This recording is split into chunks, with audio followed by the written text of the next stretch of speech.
work and they go home at 5. And, like the last job position we posted, was really happy. Like the one thing we wrote in it, we wrote, "We're not interested in startup insanity." Like, and it really resonated with a bunch of people who were looking for the position.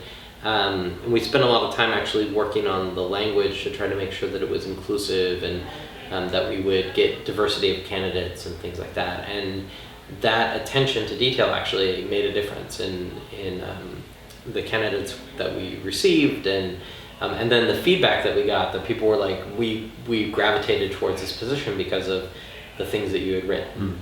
Both the stuff that we wrote and do in the community, but then also the fact that we were conscious of that.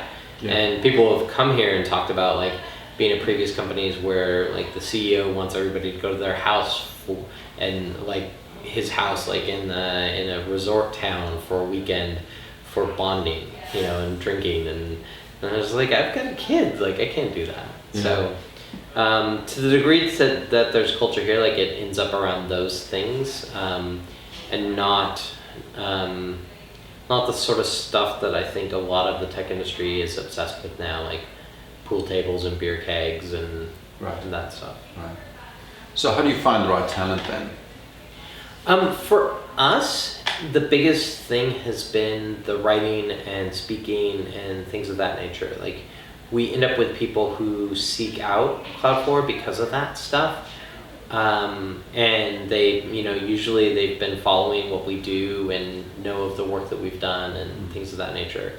And that is the biggest benefit. Like, that is, I was talking to somebody recently about hiring and trying to hire good people and things of that nature, and I think that when we hire today, we hire well because of the work we did 4 years ago, right? Like it's those things lead up to, it's the same thing that helps us get the types of clients we want to work with.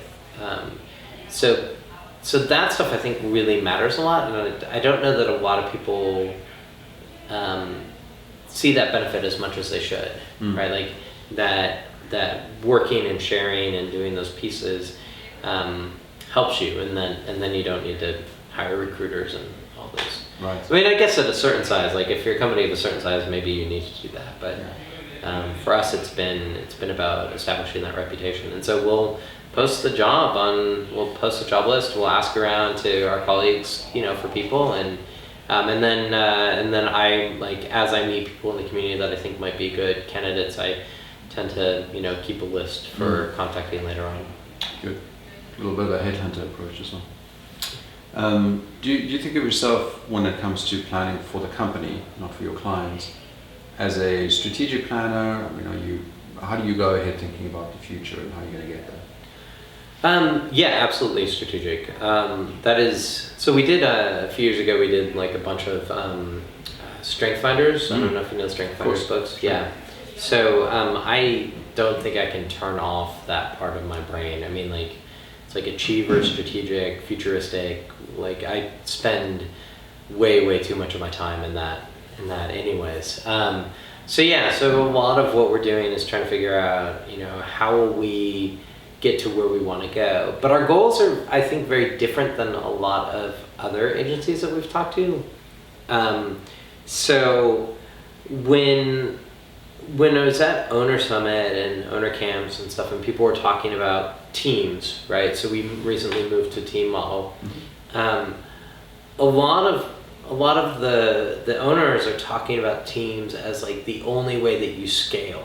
Like the only way that you can grow your agency business and still do quality work and things of that nature.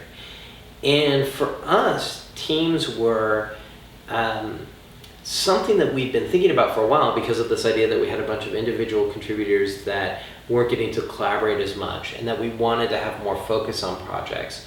And we also had a desire to get to a point where we had duplication, right? So that we've got enough duplication of skill sets and responsibilities in the business where people can take vacations and projects don't stall because the only person with knowledge about a particular thing is gone.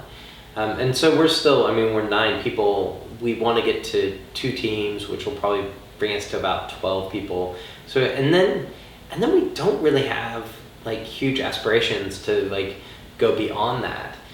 So when we talk about strategic thinking, it's really about how do we establish a business that's the type of business that we want to work in? How do we get rid of some of the pain points that we've got right now? How do we enable the teams to work better together? And then how do we make sure that we get to work on the things that we enjoy as well? I mean, not that we don't enjoy client work, but how do we support doing things like responsive field day? And like I've spent far too much time recently in standards groups, like helping with responsive images. Like how do we make sure that stuff can still happen? Sort of looking at the company as a vehicle to allow us to do good work and also work on interesting things. Yeah, good.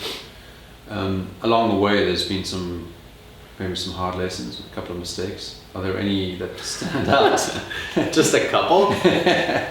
Maybe 1 or 2 that are particularly memorable that are worth sharing? I think the biggest lesson that we had was, so Liza and I wrote a book, Head First Mobile Web, and so that was going on in, I can't remember the year, like maybe 2010, maybe 2012, somewhere. It's I just want to forget about it. But we're working on this book, and we're working on it through like summer through fall, and it worked out great because we had a lot of work and we had revenue and stuff like this, and so we had the luxury to sort of have Liza and I go off and do this, and we also had this idea that, well, okay, we never got to the point where we could create a product, but corporate workshops are actually potentially a way to create money. And so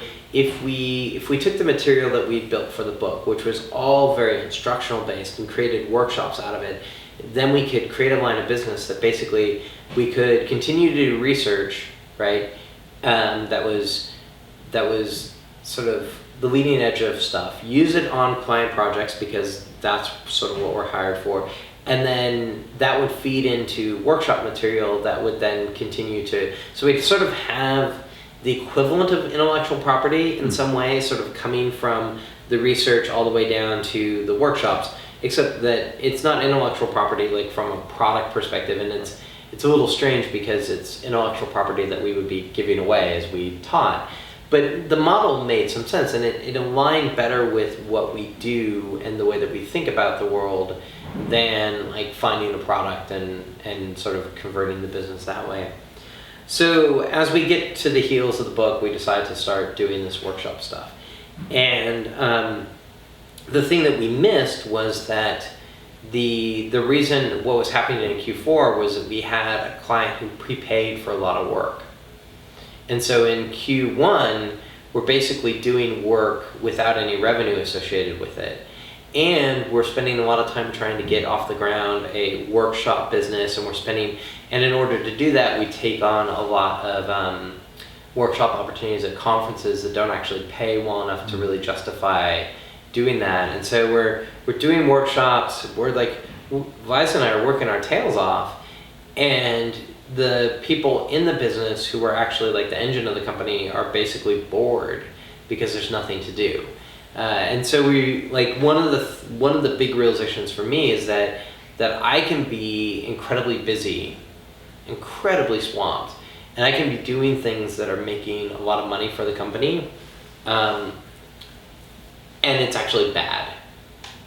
And that when I am completely not billable and am like doing other things, but the rest of the company is working like crazy and is billable, that's actually better.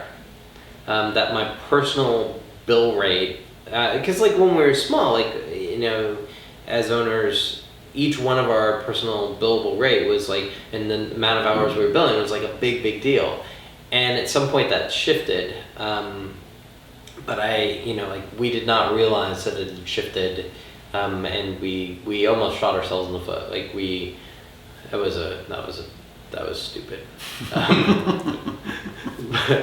But we learned, so now we have discussions, right? So like if we're gonna go do something, we have to have a discussion about whether or not that, I'll get asked to do workshops on a regular basis, and is that workshop one where it potentially leads to additional business for the company? Because if not, then even if it pays reasonably well, even if I can do like a 1-day workshop and make 10K or something like that, or 15K, it's like the amount of time that you put in ahead of time and the amount of time it takes you out of the office, it may or may not be worth it. That's depending on the amount that you have to put into it and what else is going on, right? Like if I do that at the expense of like working on a proposal for a client, then I'm doing something incredibly stupid. Well, thank you for sharing that. Yeah. As painful as it was. When you are faced with situations where you need to deal with a lot of stress, how are you dealing with that stress? How are you balancing or finding harmony in your life? That's an interesting one. I think,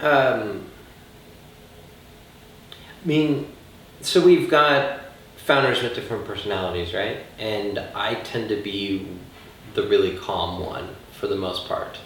Aileen actually is really calm as well, and so the two of us end up sort of having that as a baseline. So I think oftentimes like I'm the one who's calming down other people, who's just like, it's a lot of the